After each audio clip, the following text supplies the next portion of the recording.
Bom dia a todos vocês, começando mais um Giro das 11, ao vivo aqui pela TV 247. Daiane e eu traremos para vocês as notícias mais importantes desta quarta-feira, dia 20 de julho de 2022 e também ao longo das últimas 48 horas, né, Daiane? Porque o Brasil está emocionante. Tudo bom, querida? Bom dia. Bom dia, Conde. O Brasil está difícil, emocionante e difícil. Vamos na contagem aqui regressiva para que isso tudo acabe logo. Ontem. Olha só aqui o bordado: por nós, por eles, pela vida, aqui mencionando os povos indígenas brasileiros. Está lindo esse bordado. Eu vou mandar para Valdelice Veron. 165, 165 dias para o fim desta catástrofe que é o governo Bolsonaro. Linhas do Horizonte Brasil, bordado da Márcia. Gostei desse, hein? Vamos receber agora Luísa Dulce, economista, doutora em sociologia, integra o conselho curador da Fundação Perseu Abramo, constrói o movimento Bem Viver Minas Gerais, é pré-candidata a deputada estadual pelo PT de Minas. Tudo bom, querida Luísa Dulce? Bom dia, Conde. Bom dia, Dai. Tudo bem com vocês? Que bom estar aqui. Bom dia, obrigada pela sua participação aqui conosco. Queria começar, a gente, na semana passada, né, quando tivemos aqui a participação do ex-governador, né, atual candidato ao Senado, pré-candidato ao Senado pelo Maranhão, Flávio Dino. Uma das questões que a gente trouxe aqui para ele foi justamente como é que ele conseguiu fazer com que o Estado tivesse ali atendido garantias e direitos importantes e reivindicações importantes, como o aumento do salário, do piso do salário dos professores, que lá chega a 7 mil. O PIB do Estado, comparado à média nacional, está junto com São Paulo e outros estados, Rio de Janeiro, enfim, estados que têm uma potência econômica grande. O Maranhão entrou nesse bolo em meio a uma crise econômica forte, também no meio da pandemia. E a frase dele, para explicar esses números todos, é decisão política. Nós decidimos fazer com que a política tenha um objetivo, tenha um propósito e um compromisso com o povo, e por isso a gente consegue atender, ainda que sejam feitas com muitos sacrifícios. Eu queria começar a nossa conversa por aí. Você é pré-candidata a deputada estadual pelo estado de Minas Gerais, e a questão econômica parece sempre muito distante, muito puxada pelo governo federal. Se não tiver um governo federal que puxe, parece que o Estado não vai junto. E esses governos, como o do Maranhão, demonstram justamente o contrário, que mesmo nadando contra a maré, mesmo com o governo, às vezes, trabalhando contra o Estado, que foi isso que o governo Bolsonaro fez com vários estados do Nordeste, se conseguiu números importantes. Como é que a gente pode olhar para a economia como uma fonte de geração estadual, regional, puxando as suas características, mas também com um olhar social, comprometido com os anseios da população? Bom, Dai, acho que essa é uma pergunta muito relevante para esse momento político, e aqui em Minas Gerais a gente vive exatamente o oposto do que o governador Flávio Dino está fazendo lá no Maranhão, né?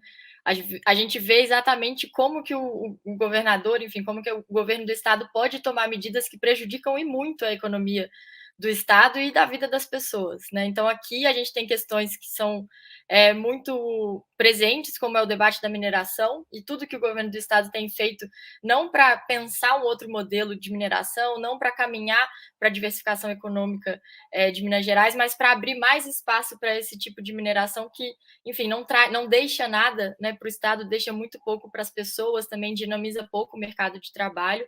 E um estado que está querendo privatizar as empresas estatais, né, como a CEMIG, a Copasa, que são as empresas de luz e de água aqui do estado, ou seja, que está trabalhando muito pouco para dinamizar a economia de Minas, que é um estado que historicamente é muito diverso, né, muito diverso em termos de biomas, de histórias, enfim, que tem tradições e vocações econômicas muito distintas, mas que a gente não está vendo um governo do estado capaz de mobilizar, impulsionar essas economias, né? E acho que é importante também lembrar que Minas Gerais é o estado que tem mais universidades federais do Brasil, que tem uma universidade do estado, que é a UENG, muito grande, muito expressiva, tem muitos institutos federais, e acho que toda essa força, né, toda essa capacidade instalada está sendo pouco mobilizada para repensar, enfim, para dinamizar a economia, né? A gente precisa caminhar para o que a gente chama da diversificação econômica, de atividades mais complexas, né, que gerem aí demandas intermediárias e movimentem, de fato,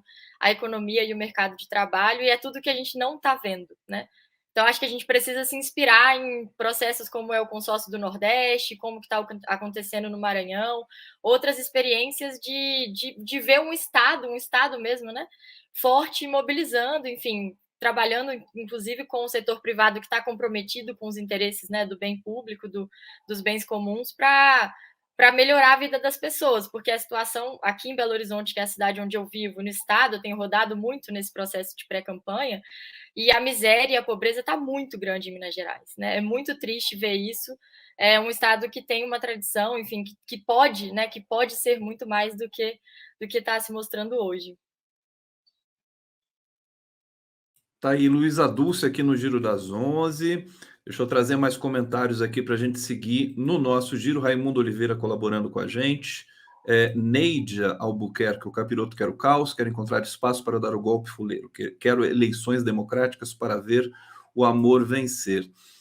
Luísa, Minas Gerais tem questão da mineração, enfim, que nós tivemos duas catástrofes, dois catástrofes em Mariana e Brumadinho, e quando a gente conversa com especialistas, as barragens em Minas praticamente todas estão com riscos ali postos, né? O que leva aflição para a população que mora ali nos arredores dessas barragens.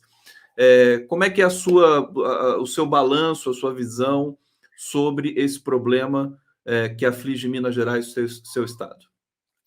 Bom, Conde, essa é uma questão muito crítica, assim, e acho que ela precisa, de fato, ter ser muito mais conversada, seja em Minas Gerais, seja no Brasil, porque não é uma questão só de Minas Gerais, mas Minas é um estado com muitas barragens, com muita mineração de vários tipos, não só de minério, mas também, né, de ouro, enfim, de fosfato, muitas outras coisas. E acho que a grande questão é pensar que, com esses dois desastres crimes que aconteceram de Mariana há 7 anos, né, e de Brumadinho também, que aconteceu lá em 2019, mais de 3 anos, o que tem sido feito para a gente mudar o descomissionamento, por exemplo, das barragens? Existe uma lei que colocou um prazo para esse ano, agora de 2022, a gente não ter mais barragens a montante aqui em Minas Gerais, que é um grande perigo. O prazo não foi cumprido, né? Então, tudo que a gente vai vendo nesse sentido da legislação, houve uma flexibilização da legislação em 2016, né, depois do crime de Mariana, enfim. A legislação não está acompanhando o perigo que a mineração representa para a vida das pessoas e eu diria também para a própria economia do Estado. Porque nesse momento, depois desses dois desastres crimes, que foram grandes desastres ambiental e humano, né, é hora da gente repensar o lugar da mineração em Minas Gerais e no Brasil. Né?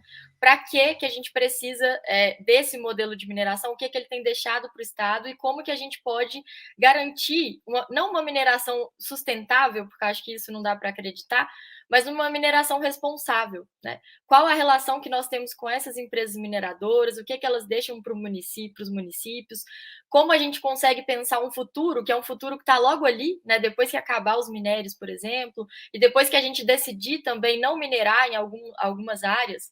Eu falei que vivo aqui em Belo Horizonte, a gente teve recente um grande debate sobre a mineração na Serra do Curral. Para quem já visitou aqui em BH, é uma serra que é um cartão postal da cidade, e o governo do estado queria autorizar uma grande mina, já é uma serra muito minerada, e queria autorizar uma grande mina de minério aqui na Serra do Curral, e a população se mobilizou para barrar essa mineração, né? Porque eu acho que a gente também precisa pensar, será que a gente precisa podemos autorizar a mineração em todos os territórios? Ou podemos pensar em territórios que sejam livres da mineração? Tanto do ponto de vista ecológico, de preservação da sociobiodiversidade, incluindo também as vidas humanas, né? Mas pensando também do ponto de vista econômico, porque a mineração é uma atividade que não convive com nenhuma outra.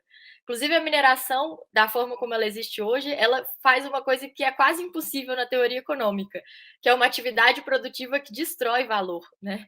Então, como a gente consegue pensar em outras atividades produtivas? Minas Gerais é um estado muito grande, muito rico, muito muito bonito. Será que a gente não pode trabalhar para ter mais turismo, um turismo de base comunitária, um turismo ecológico, pensar numa agricultura que seja mais baseada na agroecologia, no fortalecimento da agricultura familiar, pensar em atividades que agreguem valor, porque a gente está exportando esse minério que vai para a China cru, não é agregado.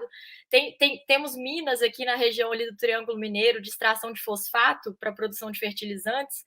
São minas exploradas por fábricas russas, que a gente depois importa o fertilizante da Rússia, estão tirando o fosfato daqui, ou seja, como é que a gente consegue agregar valor a tudo isso que tem sido produzido? Acho que é uma grande questão, e a mineração é muito emblemática nesse sentido, né, dos desafios que o Brasil vive hoje, e Minas Gerais, sobretudo.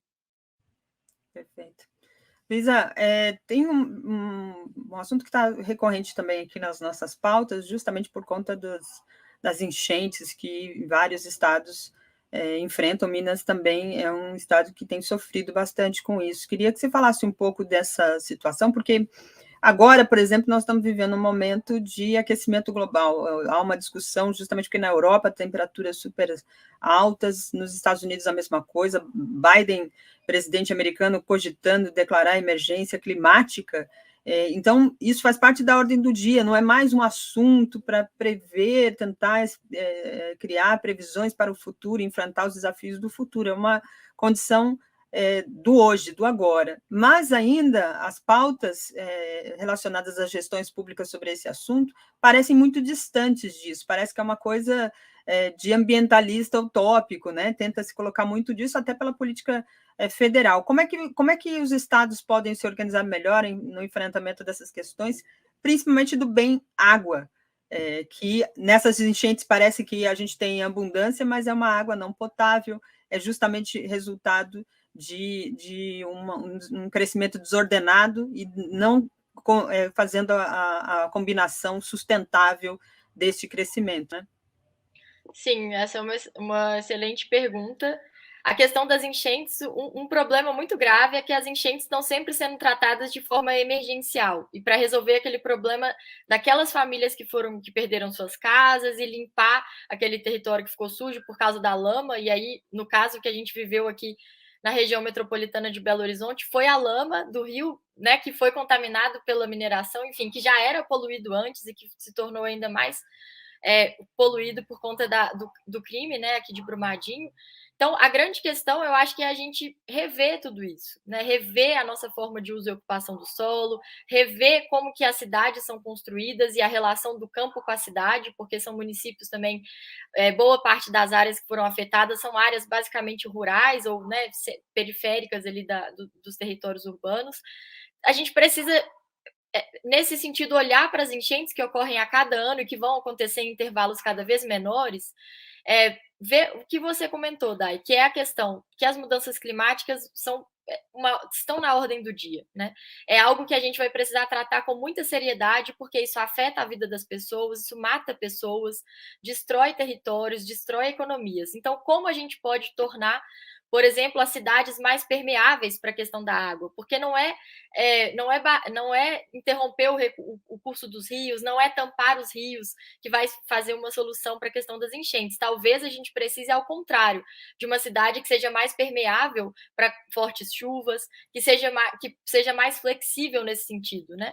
E que as pessoas também possam se organizar e não perder tudo quando acontece um episódio como esse. Primeiro, o Estado tem que ter um plano de emergência, sim, porque os episódios climáticos vão ser cada vez mais frequentes. Mas tem que ter um plano de emergência e um plano de médio prazo para poder mudar a nossa forma de ocupação dos solos, né, das cidades. Acho que essa é uma questão que está colocada, pensar isso nos planos diretores, pensar de forma mais integrada as políticas públicas, porque as coisas são muito desconectadas, né? Pensar como que estão as pessoas nas periferias, porque também quem são as pessoas mais afetadas? Não são as pessoas que vivem nos centros das cidades, né? São sobretudo as pessoas que vivem em regiões de ocupação precária. Acho que ter mais responsabilidade e olhar para essas áreas que são mais afetadas, e, sobretudo, eu venho trabalhando muito nessa linha de uma aliança do campo com a cidade, do bem viver.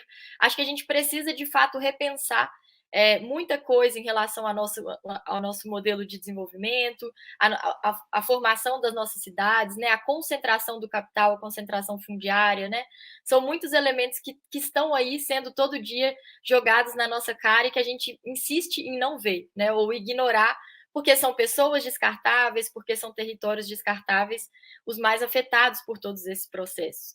E pensar também que essa questão das mudanças climáticas e as demandas, né, de mudança que elas impõem para a gente, também podem abrir oportunidades. Eu acho que essa é uma questão. Quando a gente fala da agroecologia, quando a gente fala da economia popular e solidária, quando a gente fala de um outro modelo de mineração, nós estamos falando de movimentar muitas economias, de movimentar outros setores econômicos, a transição energética, por exemplo, que abre muitas oportunidades, mas que precisam ser construídas de forma participativa, desconcentrando renda, né? Acho que são elementos que estão colocados aí como desafios para o próximo período, tanto para Minas Gerais quanto para o Brasil. Eu estou lembrando aqui que Minas Gerais é sempre muito citada quando a gente tem eleições nacionais, né? Porque é o segundo colégio eleitoral do Brasil, e, na verdade, Minas Gerais enfim, é um dos estados mais importantes economicamente falando também, e acho que tem uma questão aí que a Luísa colocou com muita propriedade, né? Ficar só a mineração sendo o carro-chefe da economia desse estado é um risco, é um perigo, é um atraso, né? Muito grande. E olha a nossa felicidade, Daiane, estamos conhecendo aqui hoje, tendo a felicidade de conhecer o trabalho da Luísa Dulce em Minas Gerais. Muito bom. Demorou para você vir aqui, viu, Luísa? Que bom que você está aqui com a gente. O pessoal já está se manifestando. Olha, César Domite, Luísa Dulce é uma inspiração. Lúcia Pinheiro, avante, Luiz, estamos juntos com você. Luísa Dulce, deputada estadual Minas Gerais, está aqui. José Claudemir, parabéns, Luísa Dulce. Eu queria falar um pouquinho contigo, Luísa, da universidade pública, enfim, foi severamente atacada desde o golpe contra Dilma Rousseff e Michel Temer, e aí Bolsonaro aprofundou esses ataques que são, inclusive, não são só de represamento de receita, mas também ataques que são simbólicos, né? Mas um ano de Bolsonaro, acho que as universidades federais não resistiriam. O que você pensa a respeito disso e também o papel da mulher nessa conjunção aí, que é a questão, enfim, das identidades, enfim, da afirmação do poder da mulher em formulação de políticas públicas dentro também da universidade pública? Bom, Conde, eu vim da universidade, né? Eu me organizei politicamente a partir do movimento estudantil aqui na UFMG, fui presidenta do DA, da coordenação do DCEC da universidade, depois acabei fazendo mestrado e doutorado, e muitas pessoas que estão comigo há muito tempo e na construção da pré-candidatura vêm da universidade. Então, esse é um tema, é uma bandeira, é um público muito importante. Fico feliz que você levantou essa questão. E, como eu disse, Minas é o estado com mais universidades federais, são 11 universidades, nós temos uma universidade estadual grande, presente em 17 municípios, muitos institutos federais, e rodando o estado para fazer essa pré-campanha, eu tenho conversado com muitos reitores, professores, estudantes, e a situação é, de fato, muito calamitosa, né? Conversando aqui com a UFOP, por exemplo, a Universidade de Ouro Preto, a condição da universidade é de não poder pagar as contas até o final do ano se não entrar mais recursos, né? E essa é uma realidade que a gente está vendo. Institutos federais estão com dificuldade de pagar contas de água, de luz, como isso compromete também o dia a dia, né? Justamente voltando agora para as aulas presenciais, estudantes sem bolsas, as universidades estão vazias. Isso é uma denúncia que a gente precisa fazer. Muitos estudantes não puderam voltar para as universidades depois da pandemia, porque tiveram que começar a trabalhar, que não tem condição de permanência, né? Não tem moradia estudantil, não tem bolsas de apoio à iniciação científica, bolsa de mestrado, doutorado. Essas pessoas, a gente vai estar vivendo um processo de voltar à universidade elite, que é o que a gente tinha há poucos anos atrás, antes da democratização, do início da democratização que os governos Lula e Dilma fizeram. Isso é muito grave. A gente anda pelos corredores das universidades e as universidades estão, de fato, vazias, né? Muita gente não pôde voltar, e isso compromete a vida dessas pessoas que começaram a poder sonhar, que começaram a transformar as suas vidas e de suas famílias, né, sendo profissionais, enfim, sendo pesquisadores, professores, e como que isso compromete também o desenvolvimento do país. A UFMG, por exemplo, é campeã de emissão de patentes entre universidades federais do Brasil, né? Isso é muito importante, o desenvolvimento, a defesa da ciência, da pesquisa e da inovação. Isso tudo está comprometido com esses cortes que a gente vem vivendo nos últimos anos. E você levantou a questão da mulher, acho muito interessante. Aqui na UFMG nós temos uma reitora mulher, a UFOP também, da Universidade de Ouro Preto, é uma reitora mulher. Temos outras reitoras, né, muitas reitoras mulheres, a professora Nilma Lino Gomes, que é nossa emérita também, uma pessoa muito querida nossa aqui de Minas Gerais, e as mulheres, de fato, são as mais prejudicadas quando a gente vê esses cortes na ciência. Primeiro porque elas já percorrem muitas barreiras para se tornar pesquisadoras, professoras, né, de universidades, e esses cortes afetam muito as suas vidas, né? E é uma pesquisa, quando as mulheres estão fora da universidade, a gente tem um comprometimento também dos temas de pesquisa que deixam de ser feitos, de ser realizados, né? Acho que isso é uma questão importante de ser colocada.